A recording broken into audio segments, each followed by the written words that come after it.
தாழ்வு பகுதி டிட்வா புயல் நிலவி வருகிறது. அடுத்த சில மணி நேரங்கள்ல நமக்கு டெல்டா கடற்கரையோர பகுதிகள் நோக்கி நகரும்னு எதிர்பார்க்கப்படுது. இப்படி டெல்டா கடற்கரையோர பகுதிகளை நோக்கி நகரும் போது புயல் சற்று மேலும் வலுவடைவதற்கான வாய்ப்புகள் இருக்கு. அதாவது புயலாகவே மேலும் வலுப்பெறும்.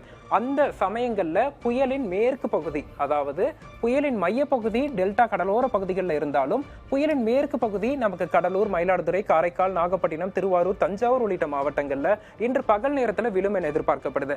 அதன் தாக்கத்தினால ஒட்டுமொத்த காவிரி படுகை மாவட்டங்களான கடலூர், மயிலாடுதுறை, காரைக்கால், நாகப்பட்டினம், திருவாரூர், தஞ்சாவூர் உள்ளிட்ட மாவட்டங்கள்ல பரவலாக கன முதல் மிக கனமழையும் குறுகிய நேரத்தில் தீவிர மழையும் இன்றைய தினம் எதிர்பார்க்கப்படுது. நாளை காலைக்குள் அதீத கனமழை பதிவாகும் எதிர்பார்க்கப்படுது. இன்று காலை 6 மணி நிலவரப்படியே கோடியக்கரையில் 20 சென்டிமீட்டர் மழை பதிவாகி இருக்கு. இந்த சூழல்ல அடுத்து வரக்கூடிய 18 மணி நேரத்திற்கு நமக்கு ஒட்டுமொத்த காவிரி படுகை மாவட்டங்கள்லையும் பரவலாக மழைப்பொழிவு தீவிரமடையும் எதிர்பார்க்கலாம். தற்போது பார்க்கிறோம், இந்த மேகக்கூட்டங்கள்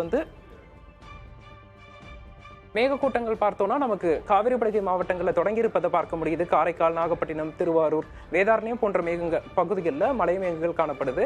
இந்த மலை மேகங்கள் வரக்கூடிய மணி நேரத்தில் உள்பகுதி நோக்கி நகரும். அதாவது மயிலாடுதுறை, திருவாரூர், தஞ்சாவூர் உள்ளிட்ட மாவட்டங்கள் நோக்கி நகரும்.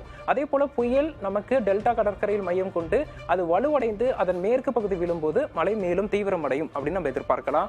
அது காவிரி படுகை மாவட்டங்கள் மட்டும் அல்லாது சென்னையிலும் தற்போது மழை தொடங்கி இருக்கு.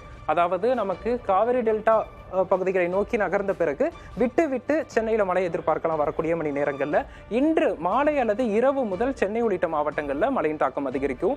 புயல் டெல்டாவில் கரையை கடக்க போறதுல ஒரு லேண்ட் இன்ட்ராக்ஷன், அதாவது நிலப்பரப்பில் ஊடுருவலை ஏற்படுத்தி அது வடக்கு நோக்கி பயணிக்க இருக்கு. அப்படி பார்க்கும்போது சென்னை, திருவள்ளூர், காஞ்சிபுரம், செங்கல்பட்டு, விழுப்புரம் உள்ளிட்ட வடகடலோர மாவட்டங்கள்ல இன்று இரவு முதல் மழையின் தீவிரம் அதிகரிக்கும்.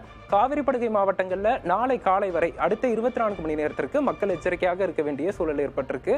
காற்று பாதிப்பை ஏற்படுத்தாது ஒரு மழைப்பொழிவு கொடுக்கக்கூடிய புயலாக டிட்வா அமைய இருக்கு. இலங்கையை கடந்து தற்போது காவிரி டெல்டா கடலோர பகுதிகள் நோக்கி நகர்ந்து வருகிறது டிட்வா புயல். இந்த புயல் இன்று பிற்பகல் நேரத்தில் மிக மெதுவாக நகர்வதற்கும் ஒரே இடத்தில் நிலை கொள்வதற்கும் வாய்ப்புகள் இருக்கு. இப்போ புயல் டெல்டால